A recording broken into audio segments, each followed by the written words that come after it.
ඔයාටත් කෑවත් නොකෑවත් බඩදවිල්ල සහ උගුරට එන ගතියක් තියෙනවද?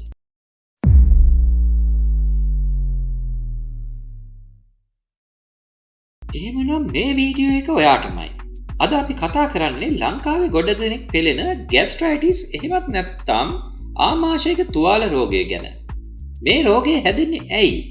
මේකට තියෙන බෙහෙත් මොනවද සහ නිවසේදීම මේ පාලනය කරගන්නේ කොහොමද කියලා අපි කතා කරමු.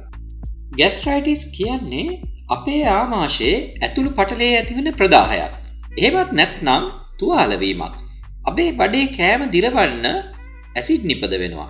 නමුත් වේලාවට කෑම නොගැනීම, අධික ලෙස මිරිස් තෙල් සහ ඇඹුල් කෑම ගැනීම, අධික මානසික පීඩනය, ධූම්පානය, මත්පැන් භාවිතය සහ වේදනානාශක පෙති නිතර ගැනීම.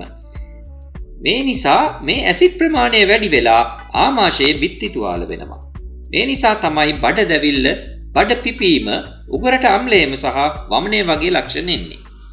ગેස්ට්‍රයිටිස් තියෙනවා නම් කරන්න ඕන හොඳම දේ වෛද්‍ය උපදෙස් ලබා ගැනීමයි. වෛද්‍යවරුන් විසින් ආමාශයේ ඇසිඩ් ගතිය අඩු කරන ඔමෙප්‍රසෝල් වැනි ඖෂධ ලබා දෙනවා. සමහර අයට මේ රෝගය හැදෙන්නේ බැක්ටීරියාවක් මාර්ගයෙන්. ඒකට ප්‍රතිදීවක ඖෂධත් වෛද්‍යවරුන්ගෙන් ලබා ගන්න පුළුවන්. හැබැයි වැදගත්ම දේ තමයි දොස්තර මහත්තයා දෙන බෙහෙත් ටික සේරම වීලා ඉවර කරන්න ඕනේ. එහෙම නැතුව අපේ හිතුමනාපෙට ෆාමසියෙන් බෙහෙත් අරගෙන බොන්න ගියොත් නම් වැඩේ වර්ධිනවා. බෙහෙත් වගේම වැදගත් දෙයක් තමයි අපේ ජීවන රටාව වෙනස් කරගන්න එක. අංක 1 වෙලාවට කන්න. එකපාර ගොඩක් කන්නේ නැතුව පොඩි ප්‍රමාණ වලින් වේල් කීපයකට කෑම ගන්න. ඒ වගේම වතුර බොන්න. දවසකට වතුර ලීටර් 2-3ක්වත් බොන්න ඕනේ.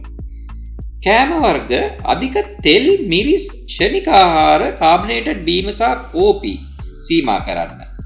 ඒ වෙනුවට කොළ කැඳ, එළවලු සහ කෙසෙල් වගේ ලෙඩේට සහනයක් දෙන කෑම එකතු කරගන්න පුළුවන්. ඊළඟට රාත්‍රී කෑම. රෑ කෑම අරන් අවම් වශයෙන් පැය 2ක්වත් ගියාට පස්සේ නිදාගන්න යන්න. තමන්ගේ ආතතිය පාලනය කරන, මානසික පීඩනය අඩු කරගන්න ව්‍යායාම හෝ භාවනාවල යෙදෙන්න. ඔයත් මේ පුරුදු ටික අනුගමනය කළොත් ગેස්ට්‍රයිටිස් වලට සදාකාලිකවම බායි කියන්න ඔයාටත් පුළුවන්. මේ වීඩියෝ එක වටිනවා කියලා හිතුණා නම් අනිවාර්යයෙන්ම ලයික් කරන්න, යාළුවන්ට බලන්න ෂෙයා කරන්න. තවත් මෙවැනිම වීඩියෝ බලන්න අපේ channel එක subscribe කරන්න අමතක කරන්න එපා. සුබ දවසක්.